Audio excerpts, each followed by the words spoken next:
Let everybody who has breath praise the Lord. Everybody with the breath should praise the Lord. And the Bible says that in everything that is within us should praise the Lord. You look at the church that Jesus purchased. Unalitazama kanisa ambalo Yesu kalinunua with his own life. Kwa maisha yake binafsi. She is sinking in sin. Limezama katika dhambi. Linaendelea kuzama katika dhambi. Linaendelea kuzama katika dhambi. And the devil is laughing. Na shetani anacheka. It is as though the Lord God Almighty does not reign. Ni kana kwamba Bwana Mungu mkuu hatawali, hamiliki. And that's why na ndio sababu when it comes to the day of the wedding of the Lamb, ikifikia siku hiyo ya harusi ya mwana kondoo wa Mungu, the whole heaven, bingu yote comes to stop inasimama and begins to celebrate the victory of God. Na kuanza kusherekea ushindi wa Mungu. That surely today, kwamba hakika hivi leo, for the Lord our God Almighty, Bwana Mungu wetu mkuu mwenyezi, he reigns. Amemiliki. Because finally, maana hatimaye, he has defeated sin. Ameshinda dhambi. Finally, hatimaye, he has purchased the church. Amelinunua kanisa. Because finally, kwa sababu hatimaye, he has shut the mouth of the devil. Amefunga mdomo wa ibilisi. That the devil cannot laugh again. Kwamba shetani hawezi kuchekelea tena. Because finally, maana hatimaye, the bride of Christ, harusi wa Kristo, enters heaven. Aingia mbinguni. Let me go to the next place. Hebu niende mahali pafuatapo. So you see, hivyo basi the importance of the day of the wedding of the Lamb, umuhimu wa siku hii ya harusi ya mwana kondoo, to God Almighty in heaven, kwake Mungu mkuu mwenyezi aliye mbinguni. And he can stop the whole heaven, na anaweza kuisimamisha bingu yote that they celebrate the wedding of the Lamb. Ya kwamba wakaishangilia na kusherekea harusi ya mwana kondoo. That means if you were to look at the calendar of God, hiyo inamaanisha kama ungeangalia kalenda ya Mungu, if you were to look at that calendar of God, kama ungeiangalia hiyo kalenda ya Mungu, what would you find there? Ungepata nini hapo? You would find that the day of the wedding of the Lamb of God, ungepata ya kwamba siku hii ya karamu ya harusi ya mwana kondoo wa Mungu. You didn't translate it right. Sio siku hii, siku hiyo.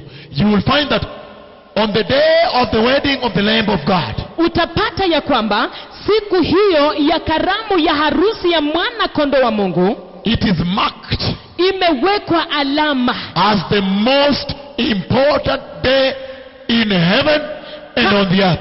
Kama siku iliyo muhimu zaidi juu mbinguni na hapa duniani. So what is the message to the church? Hivyo basi ujumbe kwa kanisa ni upi? The Church of Christ, the precious church in Arusha. Kanisa la Kristo, kanisa la dhamani lililo hapa Arusha. I have been waiting for you. Nimekuwa nikiwangojeeni. I have been praying for you. Nimekuwa nikiwaombea. Because over there now, maana kule uko, it is too big. Ni kubwa sana. Another meeting is coming up. Mkutano mwingine unakuja tena. And this time, na wakati huo, the global televisions, vituo vyote vya kidunia vya runinga, the runinga ambao zinafika ulimwengu nzima, vituo vya runinga ambavyo vinafikia ulimwengu wote, this time the satellite TVs, wakati huu runinga zote za satellite, they are calling me even today.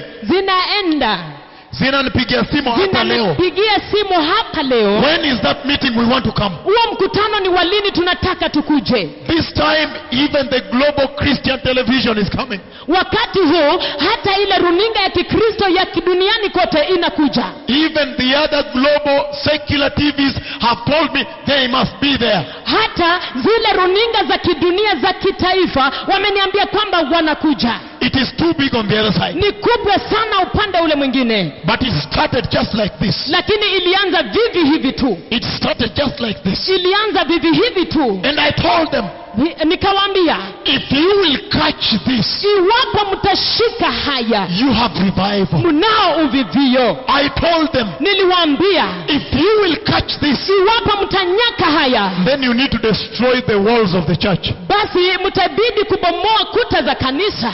And today you are destroying, right? Na leo hii unaharibu, sivyo? All of you there, right? Wote hapo wanabomoa hizo kuta. The other one is about 3 weeks old, right? Yule And nyingine you have to bomoa. Mumejaza, lazima muende pale pengine. It is too big. ni kubwa sana. Just 3 weeks and thousands of people in the church. Wiki 3 tu na maelfu ya watu wamefurika kanisani. And that is the revival I have been crying for, that it may visit Tanzania. Na huo ndio uvivio ambao nimekuwa nikiulilia, ya kwamba ukatembelee Tanzania. But this is the door. Lakini hili ndilo lango. So what is the message to the Church of Christ in Arusha? Kwa hivyo ujumbe kwa kanisa la Kristo hapa Arusha ni upi? But if you read there, Ukisoma hapo Revelation chapter 19, Ufunuo Yohana mlango wa 19, and you follow, you listen very carefully, na ufuate usikize kwa makinifu zaidi the way heaven celebrates, jinsi ambavyo mbingu inashangilia inasherekea na kusherekea the wedding of the Lamb. harusi ya mwana kondoo. If you listen very carefully, Ukisikiliza umakinifu zaidi Revelation 19, Ufunuo Yohana 19, then you understand why they celebrate. basi unaelewa ni kwa nini wanasherekea. Look at this. Tazama haya, They said, wanasema let us be glad, hebu na tukafurahi, let us rejoice.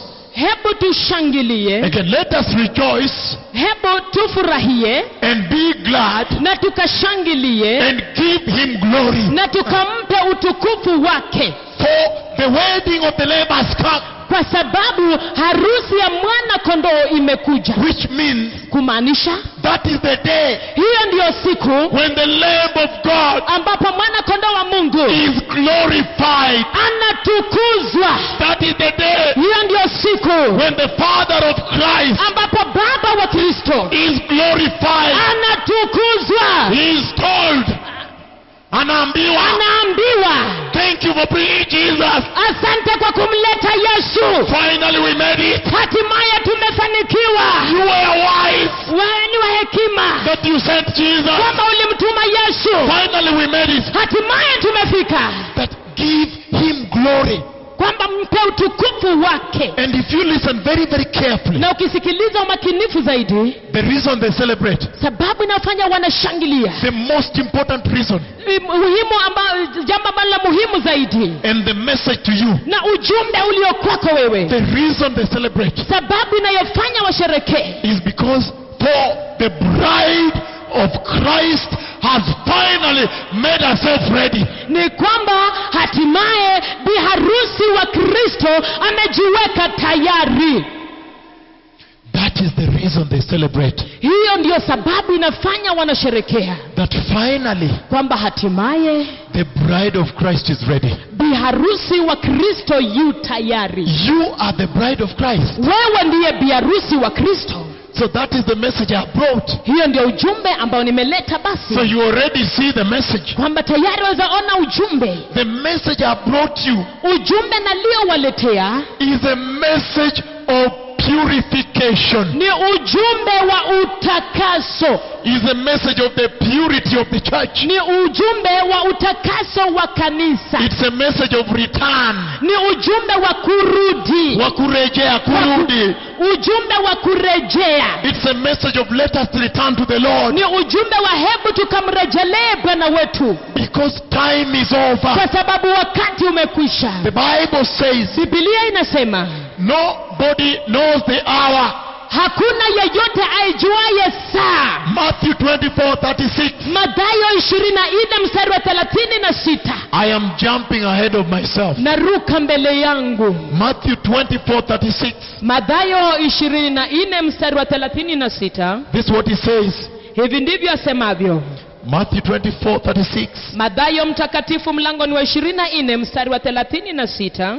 No one knows about the day walakini hakuna aijuae ile siku or the hour, wala saa ile, not even the angels in heaven, sio hata malaika walio mbinguni, nor the Son, wala mwana, but only the Father. ila Baba peke yake. And then he goes on to say, Alafu anaendelea kusema, like it was during the time of Noah, kwa maana kama vile ilivyokuwa katika siku za Nuhu, so will it be at the coming of the Son of Man. vivyo hivyo ndivyo itakavyokuwa kuja kwake mwana wa Adamu. Tanzania, Listen to me very well. nisikilize vyema. Listen to me. Nisikize.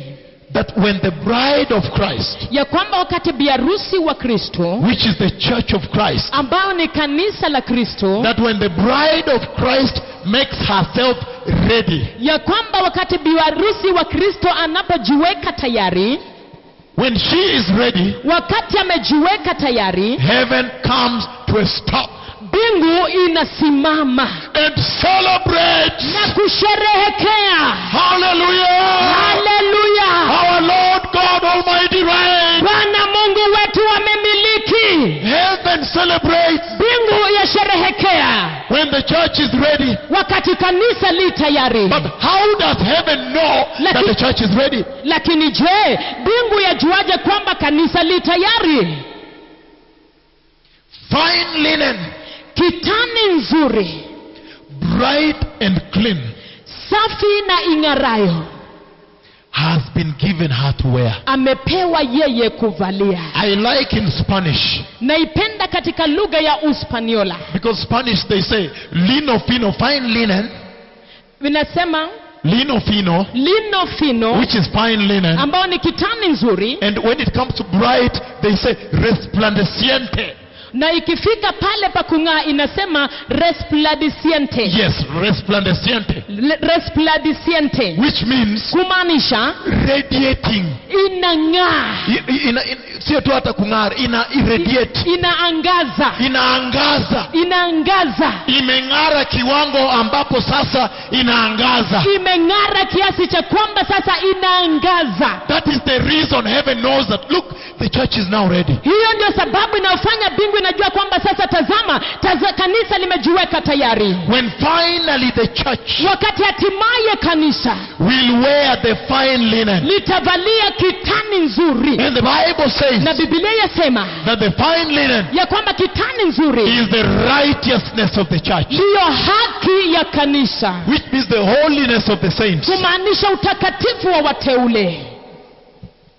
You now understand my message to the church, what he has sent me to bring to the church. Sasa unaelewa ujumbe wangu kwa kanisa, kile alichonituma nikaliletee kanisa. God knows Mungu ajua that he must honor this word. ya kwamba lazima akaliheshimu hili neno. He must respect this word. Lazima akaliheshimu hili neno. He must fulfill this word. Lazima alitimilize hili neno. And this word says Na hili neno lasema in Hebrews 12 katika Waibrania 12 verse 14 mstari wa 14 that make every effort to live in peace ya kwamba jitahidini kuishi katika amani with all men na watu wote, and to be holy. na kukuwa watakatifu. And he finishes by saying, Na amalizia kwa kusema, for without holiness maana pasipo na utakatifu no one will see the Lord. hakuna atakayemwona Bwana. You begin to understand why he has sent me here. Unaanza kuelewa ni kwa nini amenituma hapa. This is a message of purification, Huu ni ujumbe wa utakaso, that the church of Christ in Tanzania ya kwamba kanisa la Kristo hapa Tanzania may now stop everything she's doing today. liwache kila kitu ambacho kinatenda hivi leo, Alafu lisimamize. alafu lisimamishwe. Lisimamize kila kitu. Lisimamishe kila kitu, Lisimamize shughuli zake. lisimamishe shughuli zake, Alafu lisimame pia. alafu lisimame pia, Alafu libadilike ligeuke. alafu libadilike ligeuke, Limrejee Mungu. limrejelee Mungu. Why? Kwa nini? God knows Mungu anajua that he has to fulfill this word. ya kwamba lazima atimilize neno lake. And when he looks at the church of Christ in Tanzania, Na wakati analitazama kanisa la Kristo hapa Tanzania, He is sad. Anahuzunishwa. The Bible says, Biblia inasema when he looks at a church which is holy and ready, wakati analitazama kanisa lilo takatifu na la kung'aa, he celebrates and rejoices. anasherehekea na kufurahia. Which means when he looks at the church which is sinking in sin, Kumaanisha anapolitazama lile kanisa ambalo linaendelea kuzama katika dhambi, he is sad. anahuzunishwa. That is what the Lord sees in Tanzania today. Hiyo ndiyo ambayo Bwana anaona hapa Tanzania hivi leo. Isaiah 53. Isaia 53. If you begin from Isaiah 52, Ukianzia Isaia 52, verse 13 to verse 15, mstari wa 13 hadi wa 15, you see the abuse of the Messiah. unaona kutukanwa kwa Mesia. I am quickly reading it here. Kwa haraka sana ninaisoma hapa. Isaiah 52, Isaia 52, verses 13 to 15 on. mstari wa 13 hadi 15 kuendelea. Look at what he says. Tazama anavyosema, My servant will act wisely. mtumishi wangu atatenda kwa busara, He will be raised and lifted up and highly exalted. atatukuzwa na kuinuliwa juu, naye atakuwa juu sana. Verse 14 is for you pastors. Mstari wa 14 ni wenu wachungaji. Verse 14 is for you pastors. Mstari wa 14 ni wenu wachungaji. Listen to what he says. Sikiza anavyosema, Just as there were many who were appalled at him, kama vile wengi walivyokustaajabia, his appearance was so disfigured beyond that of any man. uso wake ulikuwa umeharibiwa sana zaidi ya mtu yeyote yule, And his form was mad beyond human likeness. na umbo lake zaidi ya wanadamu. He was damaged. Aliharibiwa, Walimuharibu sawa sawa. walimharibu sawasawa To purchase the church. kulinunua kanisa. And you see Isaiah 53. Na waona Isaia 53, And he says he had no beauty or majesty to attract us to him. anasema yeye hana umbo uzuri wala wema ili tumwonapo tuweze kumtamani. Nothing in his appearance that we should desire him. Hakuna kitu katika umbo lake kwamba tumtamani. He was rejected by men, Alidharauliwa na kukataliwa na watu, a man of sorrows mtu wa huzuni nyingi, and familiar with suffering. ajuaye sikitiko. Wakati alikuwa msalabani hapo, Wakati alikuwa hapo msalabani, walimharibu sana, walimharibu sana, mpaka hata figa yake haikuwa kama ya binadamu. mpaka umbo lake halikuwa kama la binadamu. Walimharibu uso, walimharibu mwili wote. Walimharibu uso, walimharibu mwili wote. Baba karibu ghadhabu lake lirarue ulimwengu, dunia nzima. Mpaka Baba karibu ghadhabu lake irarue ulimwengu mzima. Ikambidi afunge lango la mbinguni asione, Ikabidi afunge lango la mbinguni ili asione, kwa maana alikuwa ghadhabu lake ilikuwa inaweza kurarua binadamu. kwa sababu ghadhabu yake ingeweza kumrarua binadamu. Nimemtuma huko kuwakomboa. Nimemtuma huko kuwakomboa. Kwa nini wanamharibu? Kwa nini wanamharibu? That's why Ndio sababu when he looks at the Church of Christ in Tanzania, wakati analitazama kanisa la Kristo hapa Tanzania, it is as though ni kana kwamba the bishops and pastors of Tanzania, maaskofu na wachungaji wa Tanzania they are asking the Lord, wanamuuliza Bwana Jehovah, Yehova, send him back to the cross. mtume tena msalabani. No, send him again. Mtume tena. The first Calvary is not enough. Ile Kalvari ya kwanza haikutosha. Look, we are still not delivered. Tazama, hatujakombolewa bado.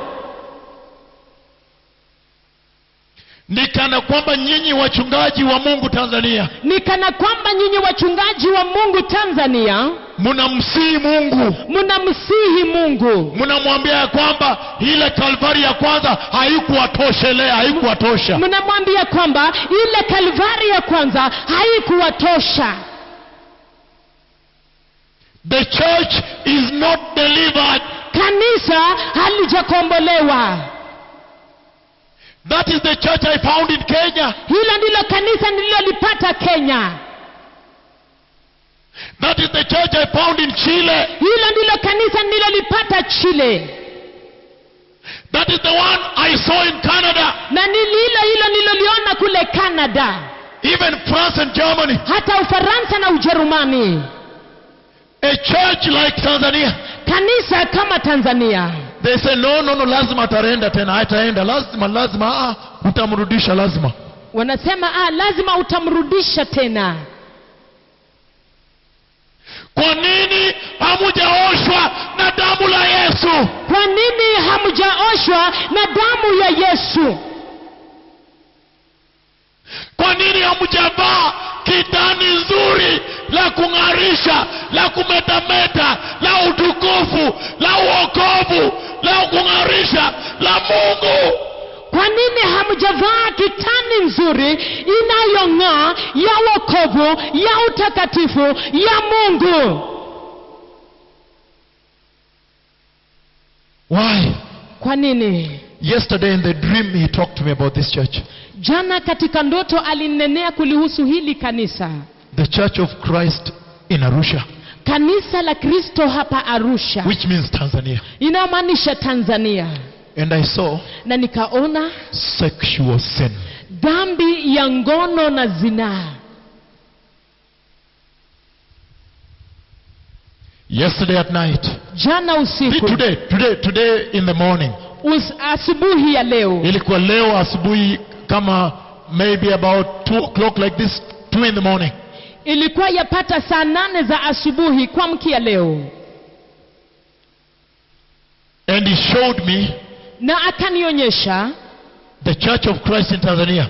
Kanisa la Kristo hapa Tanzania. Sinking in sin. Likizama katika dhambi. And the sexual sin the Lord showed me. Na ile dhambi ya ngono na zina ambayo Bwana alinionyesha. In that vision. Katika hayo maono. About your church. Kuhusu kanisa lenu. It even involved pastors with minors. Hata ilihusisha wachungaji na wadogo wao. Tayari nishaona wachungaji na wadogo. Tayari nishaona wachungaji na wadogo wao. I have seen pastors running around with girls who are even under age. Not yet 18 or 20, I don't know what it is. Nimeona wachungaji ambao wanaenda hapa na pale na wasichana wadogo wasio hata fikisha umri wa miaka 18, wadogo sana. That's what the Lord showed me. Hayo ndiyo Bwana alinionyesha. And I'm asking you. Na ninawaulizeni. Is that the fine linen that Jesus bought for you in Isaiah 53? Je, hicho ndicho kitani kizuri ambacho Yesu aliwanunulia katika Isaiah mlango wa 53? He paid a heavy price. Alilipa gharama nzito sana. You have seen he was disfigured. Mmeona alichubuliwa, alikosa umbo. Let me share with you. Hebu nishiriki nanyi. One time when Jesus was speaking to me about the rapture, he is coming. Wakati mmoja, wakati Yesu alipokuwa akinena nami kuhusu unyakuzi, kukuja kwake. In that vision of the Lord. Katika hayo maono ya Bwana. I think it was 17th of May 2004, if I remember very well. Nadhani ilikuwa tarehe 17 mwezi wa Mei mwaka 2004. And heaven opened on my right hand side. Na mbingu ikafunguka upande wangu wa mkono wa kulia. Then he came out of heaven into the clouds. Alafu akatoka mbinguni kwenye mawingu. And when he was standing there, na alipokuwa amesimama pale, the first thing he did, kitu cha kwanza alichofanya in that vision, katika hayo maono, was to show me the nail pierce. Ni kunionyesha ile alama ya msumari on the hand. Mkononi. In other words, the price he paid. Kwa maneno mengine, ile gharama aliyolipia. And then he prepared the crown. Alafu akaandaa taji. We cannot share more than this. Hatuwezi shiriki zaidi ya hapo. And then he walked across the sky. Alafu akatembea kuelekea upande mwingine wa anga. And when he reached the left hand side, na alipofika upande wa mkono wa kushoto, heaven opened again. Mbingu ikafunguka tena. And then he turned again towards me. Alafu akageuka tena kunielekea. Again, this nail pierce. Alafu tena mikono yake iliyokuwa na alama ya misumari. He showed the nail pierce. Akanionyesha tena mikono yake ya alama ya misumari. Took the hand. kachukua mkono, prepared his crown, akaandaa kirauni chake, turned, akageuka, entered into heaven, akaingia mbinguni, and the clouds covered. na mawingu yakafunika. But listen to this. Lakini sikiza haya. Listen to this. Sikiza haya. In that vision, Katika hayo maono, after he had entered, baada ya kuingia, when I looked back in the sky, wakati nilitazama katika anga, I was shocked. nilishangazwa. Every place that his foot stepped, Kila mahali ambapo nyayo ya mguu wake ilikanyaga, he left glory, glory, glory, glory, glory, glory. I could see everywhere he stepped from beginning to the end.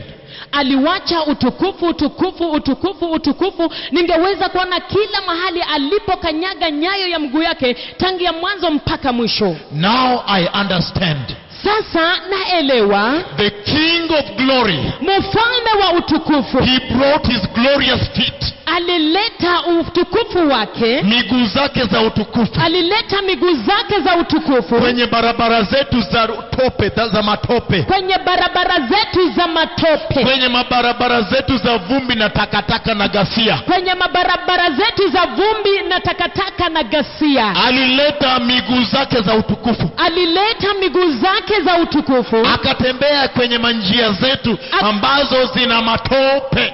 akatembea kwa njia zetu ambazo zina matope. Alilipa gharama kweli kweli. Alilipa gharama kweli kweli. Haikuwa na dhambi, hakuwa na dhambi mwanzoni, Yeye hakukuwa na dhambi mwanzoni, lakini akaleta utukufu chini hapa. lakini akauleta utukufu chini hapa, And he came down here na akaja hapa chini. to love the church, Tulipenda kanisa, to buy the church, tulinunua kanisa, to purchase the church. tulinunua kanisa. He came to redeem the church, Alikuja kulikomboa kanisa, to deliver the church. tulikomboa kanisa. But when you look at the Church of Christ in Tanzania, Lakini unapolitazama kanisa la Kristo hapa Tanzania, I have seen sexual sin nimeona dhambi ya zinaa na ngono ya hali ya juu sana. ya hali ya juu sana.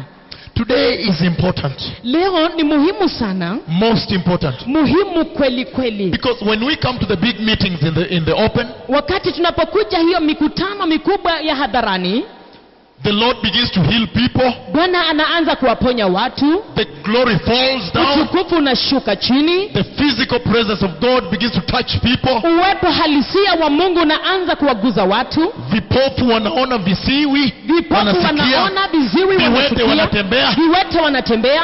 And there is no time to give you this message like Na this. hakuna wakati wa kuwapatia ujumbe huu kwa njia hii. People are busy watching and seeing what the Lord is doing. Watu wanatazama na wanajionea kile ambacho Bwana anatenda. That's why this is the most important day in the nation of Tanzania. Ndio sababu hii ndio siku iliyo muhimu zaidi katika taifa la Tanzania, Because the power and authority kwa sababu mamlaka na nguvu was not given to government, haikupewa serikali, was not given to the United Nations, haikupewa Umoja wa Mataifa, was not given to the World Bank, haikupewa Benki Kuu ya Dunia, was given to the Church of Christ. ilipewa kanisa la Kristo. You are the opinion leaders. Nyinyi ndio mnaoongoza kwa maswala, Nyinyi ndio waongozi wa hili taifa. nyinyi ndio viongozi wa hili taifa. When the drought comes, Wakati kiangazi kinakuja, you can form a commission, mnaweza kufanya tume, but the commission cannot open heaven. lakini hiyo tume haiwezi kufungua mbingu. When the drought comes, Wakati kiangazi kinakuja, you can cry to the United Nations, mnaweza kulilia Umoja wa Mataifa, but the United Nations, Ban Ki-moon, cannot open heaven. lakini Umoja wa Mataifa kupitia kwa Ban Ki-moon hawawezi fungua mbingu. But when the pastors pray, Lakini wakati wachungaji wanaomba, when the church seeks God, wakati kanisa linamtafuta Mungu, even heaven opens. hata mbingu inafunguka. That is why I am here. Ndio sababu niko hapa.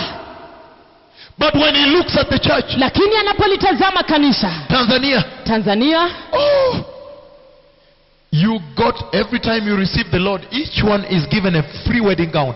Kila wakati unapompokea Bwana unapokea vazi la harusi bure bilashi. Kila mtu baada ya kupokea Yesu unapea hilo vazi bure kabisa bila kulipa chochote. Kila mtu baada ya kumpokea Yesu unapewa hilo vazi bure kabisa pasipo kulipa chochote. Kwa maana Yesu mtakatifu alilipa gharama lote, hakuacha balance. Kwa maana Yesu mtakatifu aligharimia gharama yote, hakuacha mabakio yoyote. Hakuacha ati the balance they can pay the day they come. Hakuacha kwamba mabakio wanaweza kulipia ile siku watakayokuja. He paid it in full. Alilipa kikamilifu. And when you receive Jesus, Na wakati unapompokea Yesu, you receive Isaiah 53. unapokea Isaia 53. Hilo damu ambalo alimwaga msalabani, Hiyo damu ambayo alimwaga msalabani ndio linaosha dhambi zote ndiyo inaosha dhambi zote ambazo Adamu alileta kanisani. ambazo Adamu alizileta kanisani. Alafu unavaa kitani kipya. Alafu And then you wear fine linen, alafu unavalia kitani nzuri, bright and clean. safi na ingarayo. But the question is this. Lakini swali ni hili, Tanzania, When you look at your wedding gown, je, mnapolitazama vazi lenu la harusi, what do you see? mnaona nini? Let me share with you less than 2 minutes. I don't want to dwell on that. Hebu nishiriki kwa chini ya dakika 2, sitaki kudumu hapo. The Lord called me from Israel. Bwana aliniita nikiwa Israeli. In fact, Hata hivyo, when I went to study there, wakati nalienda kusomea huko, I did not know sikujua kwamba that it was God who took me to study there. kwamba ilikuwa ni Mungu aliyenipeleka nisomee huko. I thought it was about me. Nilifikiria inanihusu mimi. Mimi too. About me. Kunihusu mimi. Kumbe it was about him. Kumbe ilikuwa ni kumhusu yeye. And listen to what I saw there. Na sikiza nilichokiona kule. I saw that when those people want to get married, Niliona kwamba wakati watu wale wanataka kuingia katika ndoa, when a young man meets a bride to be, wakati kijana anapata biharusi wake, even my friends there, hata marafiki zangu huko, listen to what they did. sikiza walichofanya.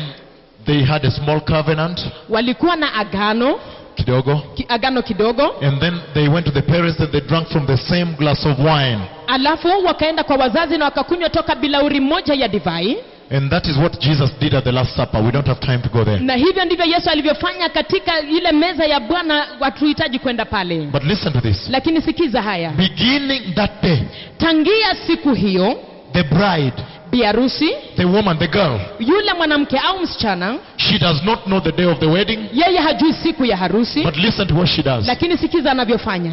The day she gets that wedding gown, Siku ile anayopata vazi lake la harusi, she even stops eating almost. hata ni karibu kana kwamba nawacha kukula. Saa zingine hata hakuli. Wakati mwingine hata hakuli. The mother has to come and just stop her. Mamake anakuja tu na kumkomesha. Itamlazimisha mamake kuja na kumsimamiza, sema tosha kabisa sasa, wacha kabisa. Itamlazimisha mamake kuja na kumwambia imetosha, wacha sasa.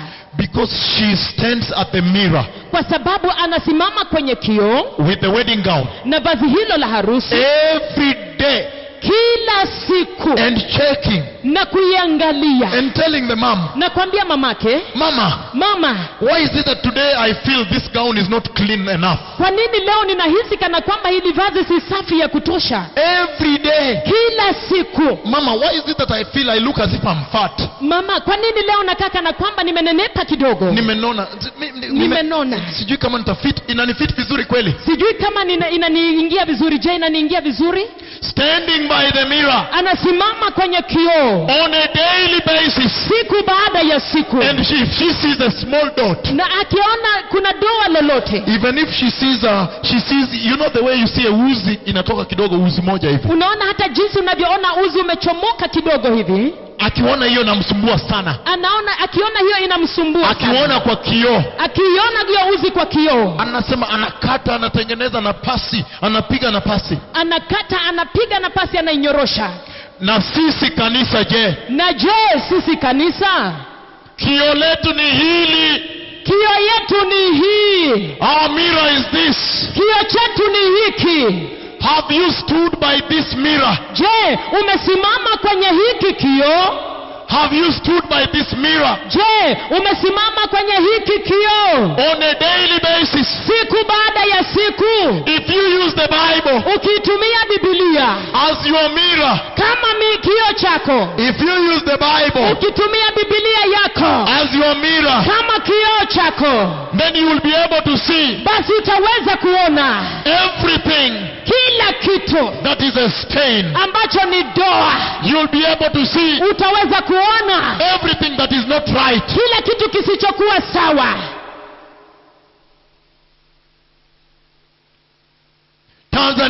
Tanzania. Why? Kwa nini? Why haven't you used the Bible Kwa nini hamjaitumia Biblia as the mirror? kama kioo? The servants of God in Tanzania, Watumishi wa Mungu hapa Tanzania, listen to me. nisikilizeni. The message of the wedding ring Ujumbe wa pete za harusi that the Lord has sent me today to bring to you ambao Bwana amenituma hivi leo niwaleteni is a message of repentance. ni ujumbe wa toba. The Lord is saying, Bwana anasema, I can see you have suffered in sin, naweza kuona mmeteseka katika dhambi, but please now repent lakini sasa tafadhalini tubuni, and I will restore you, nami nitawarejesheni, that you may return to holiness ya kwamba mkarudie utakatifu and see the kingdom of God. na kuuona ufalme wa Mungu. Sexual sin in the church. Dhambi ya ngono na zinaa kanisani. Listen, Sikiza, when the wedding rings are ready, wakati pete za harusi ziko tayari, I told you, niliwaambia that means there is responsibility on the pastors. hiyo inamaanisha kunao jukumu kwa wachungaji, That the pastors, kwamba wachungaji, the Lord is asking a question. Bwana anauliza swali, That the pastors, kwamba wachungaji, je, have you been preparing the church for the wedding? mumekuwa mkiliandaa kanisa kwa ajili ya harusi? Have you been preparing the church for the wedding? Je, mumekuwa mkiliandaa kanisa kwa ajili ya harusi? Listen to this. Sikiza haya. I took my time here Nalichukua wakati wangu hapa and described to you na kuwaelezeni every detail. kila kipengee, And I told you it was for a reason. na niliwaambia ina sababu. Every detail Kila kipengee of the decoration of the wedding rings. cha marembo ambayo yako katika pete hiyo ya harusi. Why did God show that to me so I may tell you? Kwa nini Bwana alinionyesha hivi kwamba nipate kuwaambia? Listen to me. Nisikize. Because the Lord wanted me to see Kwa sababu Bwana alitaka nione the amount of time, kiasi cha wakati, a lot of time. wakati ule mwingi. The Lord wanted me to see Bwana alitaka nione the amount of effort, ile kiwango cha juhudi, total effort, juhudi kikamilifu, juhudi zote. juhudi zote. The Lord wanted me to see Bwana alitaka nione how much perfection. ukamilifu kiasi gani. The Lord wanted me to see Bwana alitaka nione how much obsession, ile umakinifu kiasi gani how much he is possessed, ambao umemchukua, how much he is consumed, jinsi alivyochukuliwa, how much he is overtaken jinsi alivyohusika by the wedding of the Lamb of God. na harusi hii ya mwana kondoo wa Mungu. How much he has been taking all his time to prepare for that wedding. Jinsi ambavyo amekuwa akitumia muda wake wote kujiandaa kwa ajili ya harusi ya hiyo mwana kondoo. And the message is this. Na ujumbe ndio huu. He wanted me to come and ask you, Alitaka nije niwaulizeni, je, have you taken all your time mumechukua wakati wenu wote to prepare for this wedding? kujiandaa kwa ajili ya harusi hii?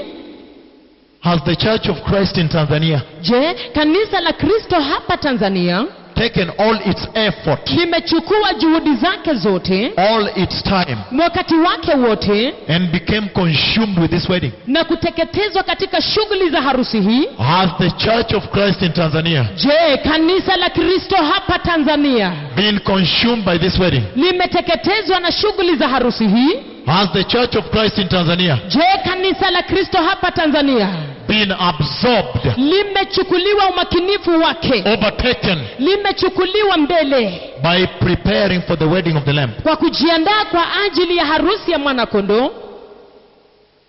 Listen to me. Nisikize. The answer is no. Jibu ni la hasha. Let me tell you why. Hebu niwaambie kwa nini. God is holy. Mungu ni mtakatifu, And I read for you here na niliwasomeeni hapa that without holiness, ya kwamba pasipo na utakatifu nobody will see the Lord. hakuna atakayemwona Bwana. Look at the church in Tanzania. Tazama kanisa lilo hapa Tanzania. Your women come naked to the church. Wamama wenu wanakuja wakiwa Wanawake uchi. wenu, Wanawake wenu wasichana wenu, na wasichana wenu wanakuja wakiwa uchi kanisani.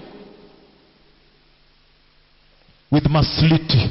Wanakuja na mikato. Oh, wana miguu zangu. Waone miguu zangu. Masliti, makato, mkatos. Mikato. And the pastor's tongues are too weak, they cannot rebuke. Nazo ndimi za wachungaji ni dhaifu kiasi kwamba hawawezi kuikemea. They cannot rebuke. Hawawezi kukemea. Michael, you need to work for the Lord. They cannot rebuke Hawawezi kuikemea because the tongue is weak. kwa sababu ulimi ni mdhaifu. Remember Eli. Kumbuka Eli. Eli, the priest of God. Eli kuhani wa Mungu. What did Eli do? Je, Eli alifanya yapi? Eli loved God. Eli alimpenda Mungu. Everybody focus here. Kila mtu angalia hapa. Eli had a covenant with God. alikuwa na agano na Mungu. And God promised Na Mungu aliahidi that even his sons ya kwamba hata wanawe would sacrifice before the Lord. watatoa dhabihu mbele za Bwana. Eli Was a God-fearing man. alikuwa mtu aliyemwogopa Mungu. But the day Lakini siku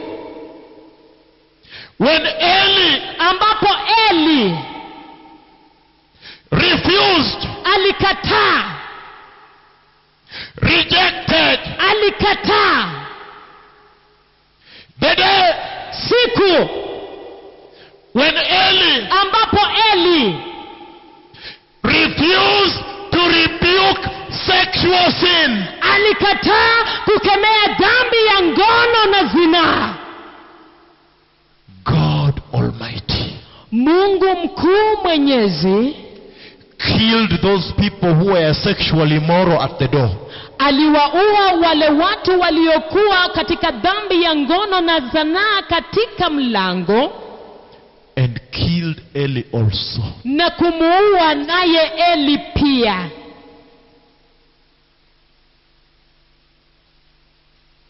Pastors in Tanzania, Wachungaji Tanzania, you fear to rebuke sexual sin? mnaogopa kukemea dhambi ya ngono na zinaa.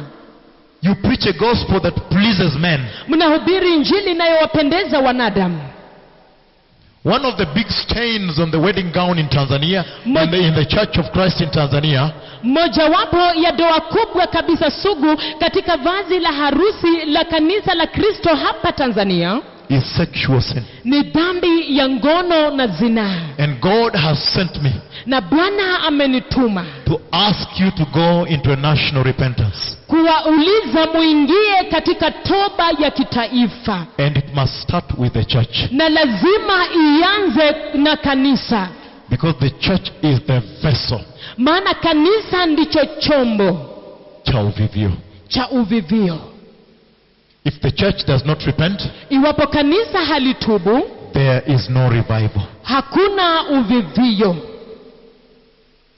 And again, I am telling you people, Na tena nawaambieni enyi watu, again I'm asking you people, tena nawaulizeni Sikizeni enyi watu, I want to invite some bishops and pastors to Kenya. nataka nikaribishe viongozi kadhaa, maaskofu na wachungaji kule Kenya. Tonight when I meet some of your leaders, Usiku wa leo napokutana na baadhi ya viongozi wenu, I want to invite about 10 of them nataka nikaribishe yapasa 10 kati yao, and see what the end time revival looks like. waone kile ambacho kinafanana uvivio wa nyakati za mwisho.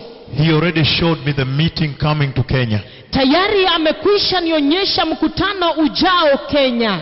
Right now we are very much in distress. Sasa hivi tuko katika dhiki kuu. Right now we are so distressed Sasa hivi tuko katika dhiki nyingi, because we don't know where to do the meeting.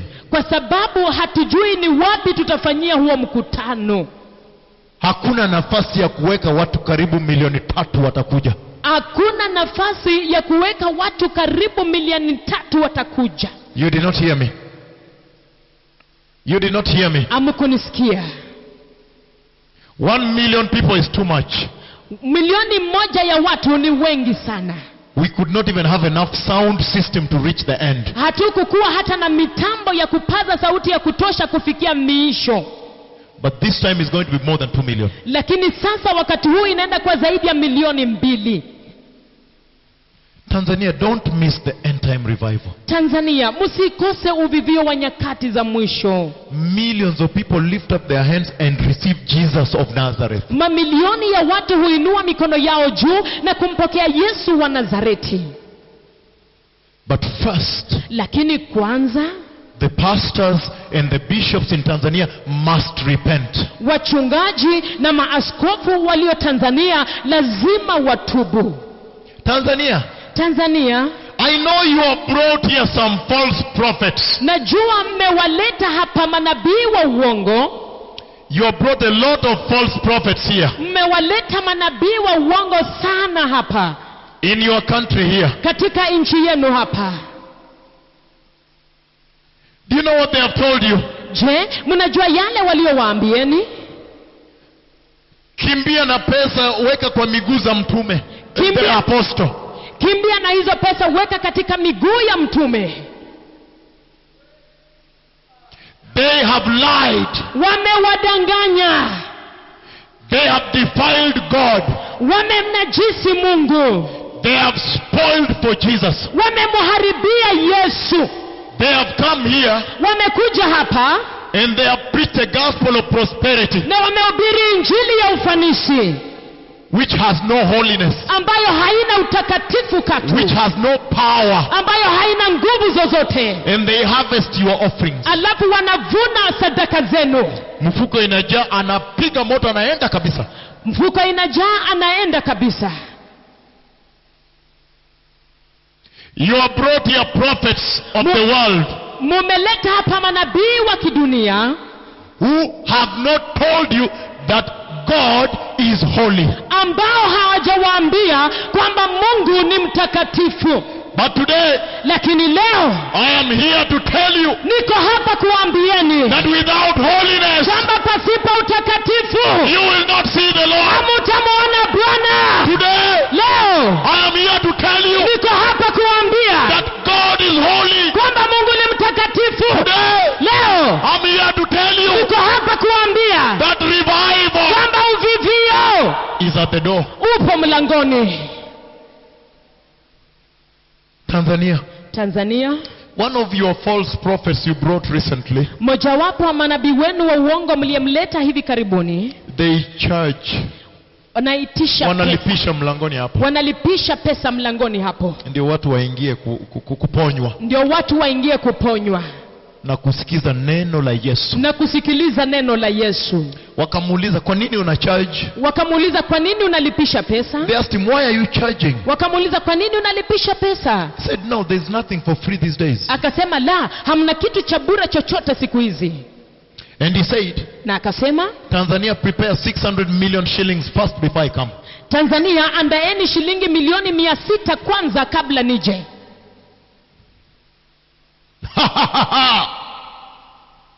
The moment of truth Wakati wa ukweli has arrived. umefika.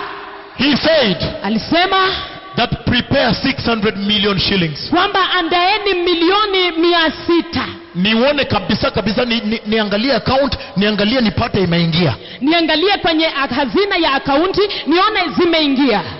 Alafu niweke mafuta kwa ndege nikuje. Alafu sasa niweke mafuta kwenye ndege nije. Na hakikisheni pia Intercontinental ni yangu, mmeniwekea nyumba huko. Na mhakikishe pia mmeniwekea nyumba kule kwenye Intercontinental. Those are the prophets Tanzania welcomes. Hao ndio manabii ambao Tanzania inakaribisha. The prophets of prosperity. Manabii wa ufanisi. I came back from Chile. Nilirudi toka Chile. And then I said, Lord, alafu nikasema, Bwana, let me check again and see what is being preached on this TV. Wacha nichunguze tena nione nini nahubiriwa kwenye runinga hii. This Global Christian TV. Hizi runinga za Kikristo. Hii runinga ya Kikristo ya kidunia. I had not checked it for a long time. Sijaiangalia kwa muda mrefu. Because I normally send them the message. Maana kwa kawaida na watumia ujumbe. Bwana huwa ananiambia kwenye ndoto, watumie. Bwana huniambia kwenye ndoto, watumie. And tell them to prepare the church. Niwaambie waliandae kanisa. And so when I just arrived. Na hivyo basi nilipokuwa nimefika tu. And I opened the TV. Na nikafungulia runinga. I really wept that night. Nililia usiku huo kweli. I cried. Nalilia sana. I called some people, we started crying. Nikawapigia simu watu kadhaa tukaanza kulia. You know what I saw? Unajua niliona nini? He took the Lord's prayer. Alitumia sala. Alichukua sala ya Bwana. He took the Lord's prayer. Alichukua sala ya Bwana. Akaweka kwa kitu sijui cha silver. Akaweka kwa chombo cha fedha. Prepare dogs tags for dogs. Alafu akaandaa vibandiko vya umbwa. Mshipi ya kuweka hapa ya umbwa na hiyo maombi ya Yesu. Mshipi ya kuweka hapa kwa umbwa akitumia hiyo ombi ya Yesu. Mshipi ya kuweka hapa alafu ile maridadi yake ni the Lord's prayer.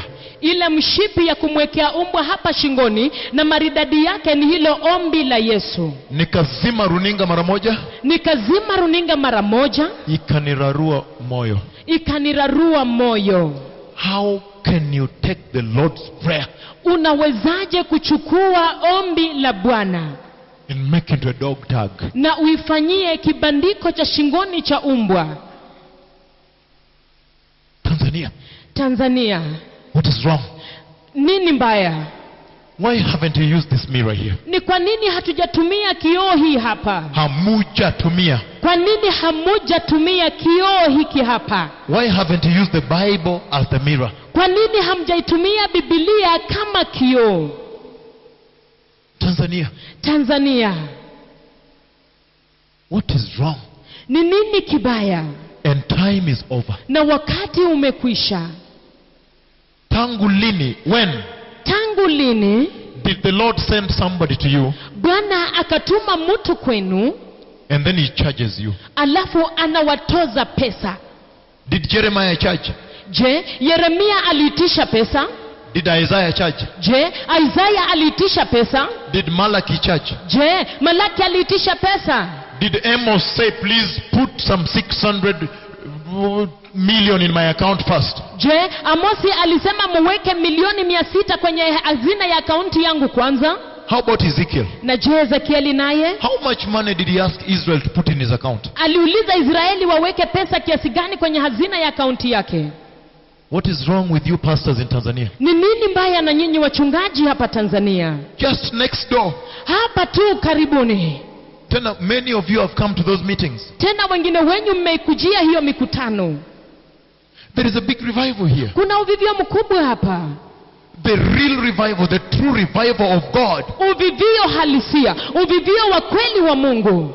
The revival of repentance. Uvivio wa toba. The revival of holiness. Uvivio wa utakatifu. The revival of the Holy Ghost. Uvivio wa Roho Mtakatifu. And the cripples are walking. Na wote wanatembea. And he showed me 2 days ago na alinionyesha siku 2 zilizopita that when he brings me to that meeting in October in Kenya, ya kwamba atakaponileta katika mkutano kule Kenya mwezi wa Oktoba, everybody will start getting healed. They will be coming from all directions. I cannot control them. The cripples, the blind, I see everybody being healed at the same time. kila mtu ataanza kuponywa, idadi kubwa kiasi kwamba siwezi kuamidhili tena. Vipofu, viwete, wote wanakuja tokea pembe zote. Without any penny. Bila peni yoyote. You cannot sell the blood of Jesus. Hawezi kuuza damu ya Yesu. Tanzania inauza damu la Yesu. Tanzania inauza damu ya Yesu. Waaskofu wa Dar es Salaam. Waaskofu wa Dar es Salaam. Kule Dar es Salaam. Kule Dar es Salaam. Maaskofu wanauza damu la Yesu. Maaskofu wanauza damu ya Yesu. Ati ukipanda mbegu. Ati ukipanda mbegu. Ndio utabarikiwa. Ndio utabarikiwa. Hilo ni injili la shetani. Hiyo ni injili ya shetani.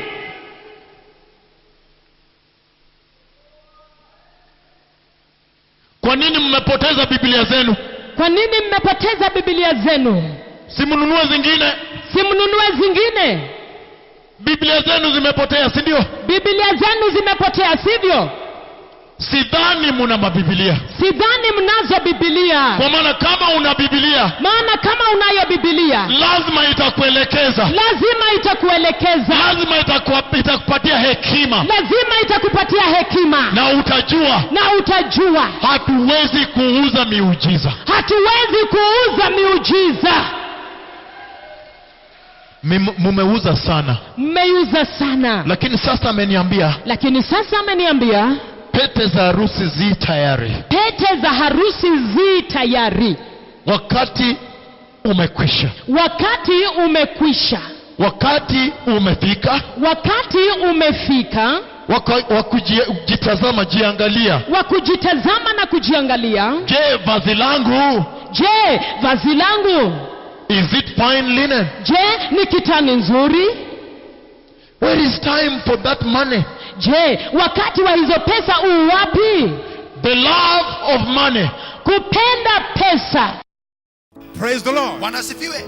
Jesus Christ is Emmanuel. Yesu Kristo ni Emmanueli. It is something you establish in your heart. Ni kitu ambacho unakimarisha moyoni mwako.